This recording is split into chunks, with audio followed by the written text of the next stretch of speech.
ট্যাংরা মাছ রান্না করা যেমন সহজ, খেতেও কিন্তু খুবই মজাদার। এই মাছে কাঁটা কম থাকে, তাই ছোট বড় সবাই কিন্তু খুবই পছন্দ করে। ট্যাংরা মাছ রান্না করার জন্য চুলায় একটি পাত্র বসিয়ে দিয়েছি।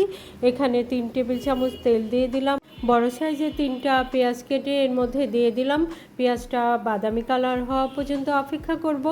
এখন প্রথমেই আমি স্বাদমতো লবণ দিয়ে দিলাম, 1 চা চামচ হলুদের গুঁড়া দিয়ে দিলাম, 1 টেবিল চামচ শুকনো মরিচের গুঁড়া দিয়ে দিলাম এবং তারপরে আদা বাটা, রসুন বাটা এবং পেঁয়াজ বাটা 1 টেবিল চামচ করে দিয়ে দিলাম। মশলাটা খুব ভালো করে কষিয়ে নেব। মশলাটা কষানো হয়ে গেলে এই ধুয়ে রাখা 250 গ্রাম ট্যাংরা মাছ এই মশলার মধ্যে দিয়ে ট্যাংরা মাছটাও খুব ভালো করে কষিয়ে নেব।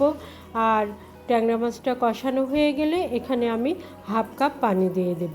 হাফ কাপ পানি দিয়ে এখানে আমি 15 মিনিটের জন্য রান্না করে নেব। মিডিয়াম হিটে এখানে আমি 10 মিনিটের জন্য রান্না করে নেব।